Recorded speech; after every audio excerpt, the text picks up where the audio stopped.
नोरमा group, जो सोचता है वो करता है। आपके अपने सपनों का आशियाना। नमस्कार, भारत लाइव देख रहे हैं आप। और ये भीतर की बात है। देखिए, तमाम सियासी हलकनों में जो चर्चाएं चल रही हैं, जो पॉलिटिकल लोगों के रिएक्शंस निकल कर आ रहे हैं, आखिर उसके अंदर खाने में चल क्या रहा है।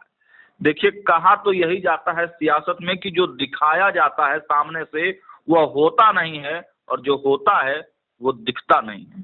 तो भीतर की बात में हम ऐसे ही कुछ तथ्यों के बारे में जानकारी लेते हैं। हमारे साथ फोन लाइन पर बाबा मौजूद हैं। बहुत स्वागत है बाबा आपका। बहुत बहुत धन्यवाद। बाबा, जिस प्रकार की सियासत चल रही है बिहार में, खासकर आज सभी पूरे देश के मुसलमानों का ध्यान जो है पटना पर केंद्रित है। जी, क्या लगता है बाबा, जो भाजपा के खिलाफ माहौल बनाने की तैयारी की जा रही है, क्या मुख्यमंत्री नीतीश कुमार और उसके साथ साथ चिराग पासवान का भी डब्बा गोल हो गया है? देखिए सर, हम लगातार पिछले करीब 3-4 दिनों से इसी खबर पे टिके हुए हैं कि बिहार की राजनीति में आखिरकार हो क्या रहा है। दोनों ही गठबंधन में आपने देखा होगा कि अलग अलग तरीके से ज्वार भाटा उठ रहा है, कहीं जी। कुछ कारण से, कहीं कुछ कारण से। हालांकि एनडीए गठबंधन ने आपस में एक बहुत ही अच्छा बॉन्डिंग दिखाने का कोशिश किया। आपने देखा होगा कि जिस मुद्दे को लेकर के, जिस मुसलमान समाज को लेकर, अल्पसंख्यक समाज को लेकर के एक बड़ा जो है लकीर खींचता चला जा रहा है कि आखिर आने वाले चुनाव में मुसलमान समाज क्या करेगा, क्या नहीं करेगा। इसको लेकर के आपने देखा होगा वक्फ बोर्ड बिल को लेकर के बिहार में भी 2 दिन की बैठक चली, जेपीसीआई हुई थी। इस सारी चीजों को लेकर के अब जेपीसी ने अपना जो उसका रिपोर्ट है वो रिपोर्ट पेश कर दिया है, और अब केंद्र की सरकार और दोनों सदन को ये देखना होगा कि वक्फ बोर्ड बिल जो है वो पास होता है या फिर उस पर विराम लगता है। हालांकि इसके पास होने और विराम होने के बीच में जो कई अड़चने आई हैं, उनमें सबसे पहली अड़चन है कि जो एनडीए गठबंधन के भीतर भाजपा को छोड़ करके गैर भाजपाई जितने भी दल हैं, बिहार से खास करके जुड़े हुए, ये बिहार देश भर में ये चल रहा है, लेकिन चूंकि चुनाव बिहार में है तो बिहार पर ज्यादा फोकस है। हालांकि चंद्रबाबू नायडू से भी ये बार बार सवाल पूछा जा रहा है, पवन कल्याण से पूछा जा रहा है कि क्या आपको आगे भी चुनाव लड़ना है या इसी चुनाव तक आप लोगों की राजनीति है, क्योंकि मुसलमान तो आपको वोट देगा नहीं। ऐसी स्थिति में मुस्लिम संगठन जो है वो सबको चेतावनी भी दे रहे हैं। इस चेतावनी की खबरें हम पहले से भी आपको बता रहे थे, लेकिन अब जबकि रमजान का महीना चल रहा है और रमजान के महीने में इफ्तार पार्टी एक बड़ा राजनीतिक कहा जाता है कि संयोग होता है, जिसमें आप देखते होंगे कि राजनीतिक दल के नेता इफ्तार पार्टियां आयोजित करते हैं। उसमें मुसलमान समाज को बुलाया जाता है और भी समाज को बुला करके और अपने पक्ष में लाने की कोशिश की जाती है। ये कोशिश नीतीश कुमार हर साल करते हैं, लेकिन इस साल उनके खिलाफ आपने देखा कि किस तरह से एक पत्र ही जारी, लेटर जारी करके कई संगठनों ने विरोध कर दिया, बहिष्कार कर दिया। यही हाल कमोबेश आपने देखा होगा चिराग पासवान का भी रहा, और यही हाल कमोबेश जीतन राम मांझी का रहा। यानी कि तीनों ही जो गठबंधन के घटक दल हैं, जिन्होंने इफ्तार पार्टी का आयोजन किया, आप इसमें लगभग हमको लगता है कि सभी में आप मौजूद थे। और सभी में आपने देखा कि मुस्लिम समाज को ने किनारा किया। कई मुस्लिम समाज के नेताओं से, पत्रकारों से भी हमने बातचीत किया। पत्रकारों ने भी ये बात बताया कि वास्तव में बहिष्कार तो था। वहीं दूसरी तरफ आप लालू प्रसाद वाली बात को लेकर के चले तो लालू प्रसाद मुसलमानों को लेकर के बहुत सारी बातें करते रहे। एमवाई समीकरण क्या पार्टी ही उनको उनकी पार्टी को कहा जाता है, लेकिन सबसे बड़ी बात ये हुई है कि मुसलमान तो उनके इफ्तार पार्टी में नजर आए, लेकिन उनके सबसे करीबी सहयोगी कांग्रेस जो है वो नजर नहीं आई। इसको लेकर के सवाल खड़े हो रहे हैं कि आखिर कांग्रेस चाहती क्या है। और इसमें सबसे बड़ी बात जो आपको याद होगा कि आपके साथ कई राउंड की बातचीत हुई, कई विश्लेषणों में हमने कहा भी है कि कांग्रेस जो है वो अपने लिए जनाधार खोज रही है, और मुस्लिम समाज अपना खोया हुआ जो पुराना उसका बेस लाइन था, कांग्रेस उस तरह की कोई कुशन खोज रही है कि जो उसको फुल सपोर्ट दे और उसके पक्ष में बात करे, उसके हित में बात करे। बात जहां तक आई तो वहां आपने देखा ही होगा कि आज ही जो जिस तरह से मुस्लिम संगठनों ने वक्फ बोर्ड बिल को लेकर के धरना प्रदर्शन किया, उसमें लगभग सभी दल गए हुए, जो गैर भाजपाई दल हैं और एनडीए से अलग जो दल हैं, वो सभी दल उसमें शामिल हुए थे। यहाँ तक कि कहा यह जा रहा है कि राजद ने तो पूरे कार्यक्रम को ही हैक कर लिया था। लेकिन इसमें बहुत सारे जो राजनीतिक दल हैं वो नजर आए। हमने नागमणि को भी वहां देखा। इसके अलावा और भी, हाँ, प्रशांत किशोर भी इसमें गए, और भी कई दल के नेताओं को हमने देखा। इसमें सपोर्ट करने के लिए गए थे और वक्फ बोर्ड बिल का ये लोग भी विरोध कर रहे हैं, जिस तरह से मुस्लिम संगठन कर रहे हैं। खैर, इन सारी बातों को लेकर के जो सत्ता पक्ष की तरफ से बातें आ रही हैं, वो भी आपने सुना होगा कि सत्ता पक्ष का कहना यह है कि हम चाहते हैं कि वक्फ बोर्ड का जो जमीन है उसको जो मजबूत लोगों ने, दबंगों ने जो कब्जा कर रखा है, उससे कब्जा मुक्त करके आम लोग जो जरूरतमंद हैं उनके लिए उसको छुड़ाया जाए। बिल्कुल, बचौल ने तो साफ कहा कि ये बिल ही जमीन हड़पने के लिए लाई गई थी। जी, मतलब बनाया गया है। जी, मैं बचौल के अलावा भाजपा के और कई नेताओं के बयान आए हैं जिनमें सभी ने यही बात लगभग कही है कि इस तरह की बात है। और इस बिल को जब जेपीसी के हवाले किया गया था और इसके अलग अलग राज्यों में घूम करके जब बातें हो रही थी, तब भी यही बात कही गई थी कि इसमें किसी का कोई अधिकार का हनन नहीं हो रहा है। तो इतना ही है कि जो ये एक अलग से कानूनी प्रक्रिया होती थी, ये बोर्ड ही फैसला करता था, वक्फ बोर्ड ही फैसला करता था कि जमीन का क्या होगा, कैसे होगा। और इसमें वही लोग होते थे जो वक्फ बोर्ड के कर्ता धर्ता हुआ करते थे। इसको एक सरकारी अमला जो है ना, इसको अमली जामा पहना करके और इसे एक कानूनी दायरे में लाने की कोशिश है। वक्फ बोर्ड संशोधन विधेयक को लेकर के देश भर में राजनीति गरमाई हुई है। All India Muslim personal law board के जो रविवार को वक्फ बोर्ड संशोधन विधेयक को लेकर के 2024 के खिलाफ देशव्यापी आंदोलन का ऐलान किया गया। इसी सिलसिले में बिहार में भी बुधवार को गर्दनीबाग में धरना प्रदर्शन किया गया, जिसमें विपक्षी दलों के नेताओं के साथ साथ महाबोधि मंदिर से जुड़े कई धर्म गुरु भी इसमें शामिल हुए थे। ये भी एक बड़ी बात है, क्योंकि सिर्फ इसमें मुस्लिम समाज ही नहीं थे, महाबोधि मंदिर के लोग भी थे। आजाद समाज पार्टी के प्रमुख चंद्रशेखर आजाद इसमें शामिल हुए थे। बिहार की दूसरी सबसे बड़ी पार्टी आरजेडी शामिल हुई थी, प्रशांत किशोर इसमें शामिल हुए थे, जैसा कि आपने बताया ही। आने वाले दिन में पूरे देश में इसी तरह के विरोध प्रदर्शन करने की बात भी इसमें की गई है। इसको कहा यह जा रहा है कि विरोध प्रदर्शन जो है उसकी योजना बनाई जाए और देश भर में इसका आंदोलन खड़ा किया जाए। वहीं बताया आपको कि राजनीतिक दल अब रोटियां सेक रहे हैं, ये बात कहना है सत्ता पक्ष के लोगों का। विरोध प्रदर्शन के दौरान तेजस्वी यादव ने कहा कि आज मुसलमान एक बहाना है, कौन जानता है कि आने वाले दिनों में उनकी नजर चर्च और गुरुद्वारों पर भी पड़ सकती है। यानी उन्होंने एक बड़ी बात कह करके कहीं ना कहीं उन लोगों को भी, जो बाकी के अल्पसंख्यक समाज के लोग हैं, उनको भी चेतावनी एक तरह से दी है, सचेत करने किया है।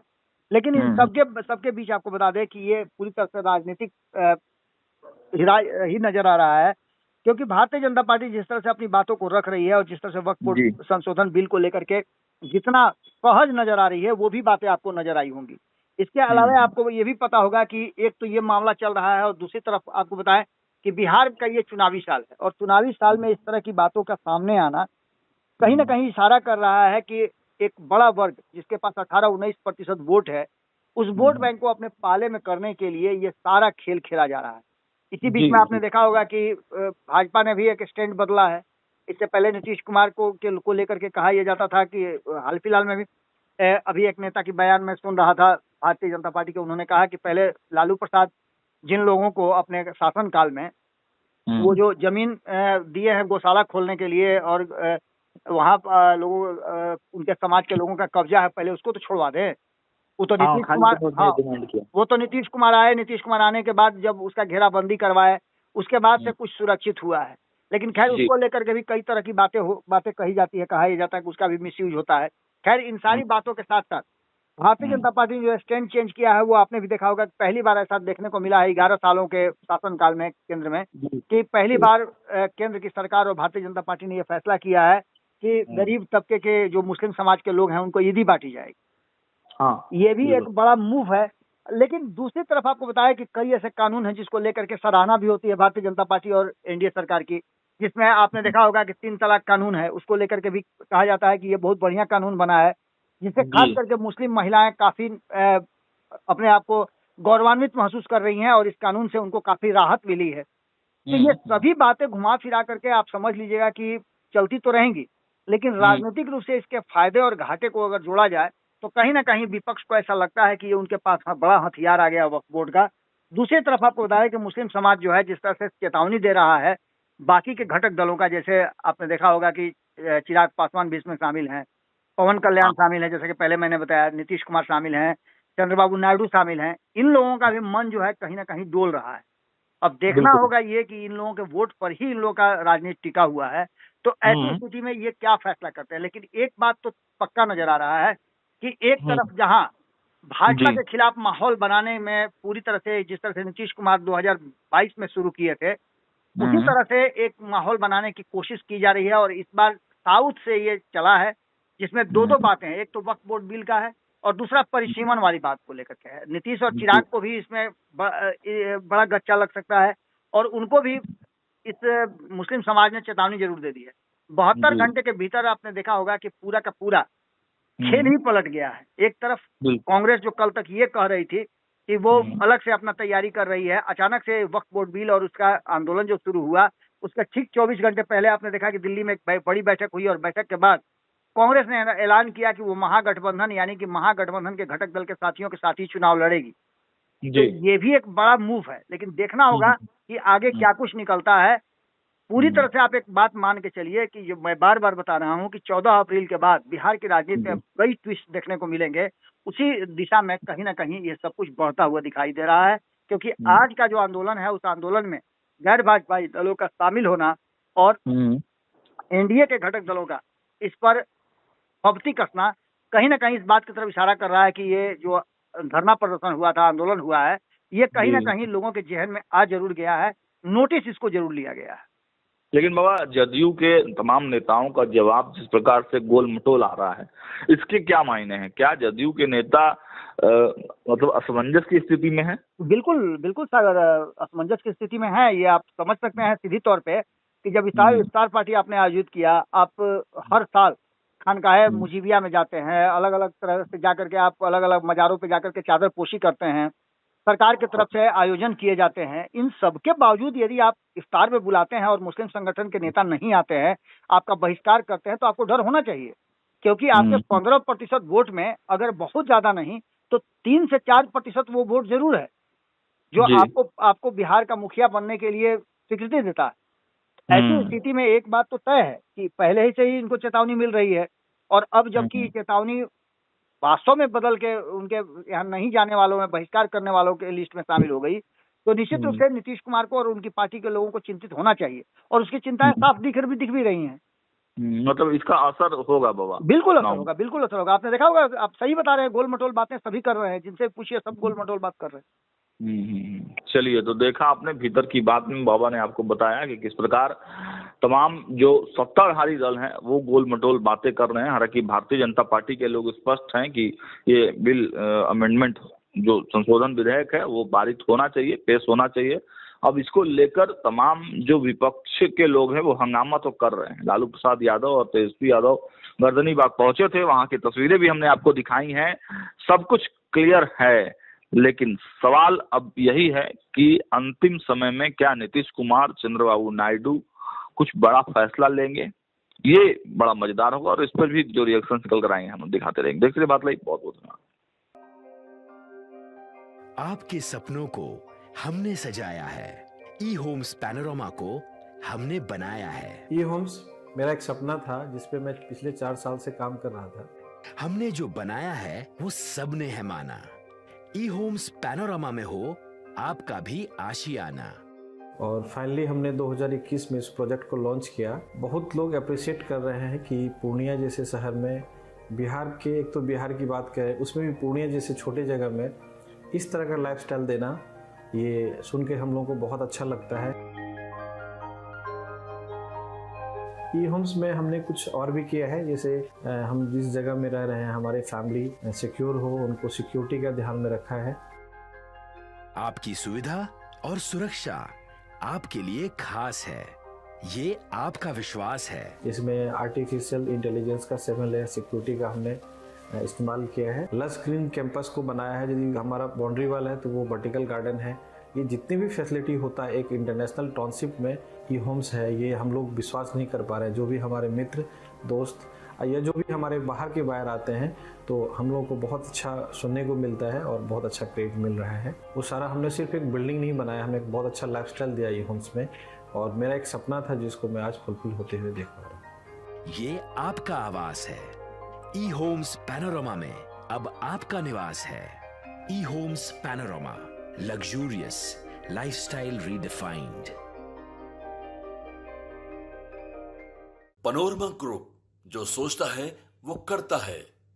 अगर ये वीडियो पसंद आई और वह बिहार के राजनीति और बिहारियत से सरोकार रखेनी तो सब्सक्राइब बटन दबा के चैनल के सब्सक्राइब कर ली। ओजे एगो घंटी बा, ओकरा बटन दबा देला से कुल सटीक और मारक खबर रुआ मुफ्त में मिल जाई।